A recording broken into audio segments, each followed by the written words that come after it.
अस्सलाम वालेकुम, welcome to my channel. आज मैं आपके साथ शेयर कर रही हूँ बकरा ईद स्पेशल नमकीन गोश्त की रेसिपी।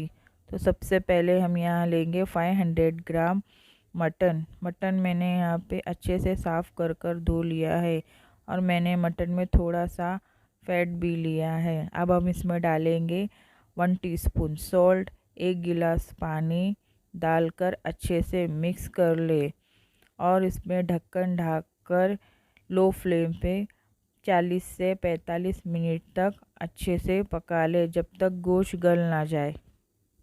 यहाँ पे हमारा गोश्त का सारा पानी सूख चुका है और हमारा गोश्त अच्छे से गल चुका है। अब हम इसे मीडियम फ्लेम पे लाइट गोल्डन ब्राउन होने तक फ्राई कर लेंगे। गोश्त को यहाँ मैंने फ्राई कर लिया है।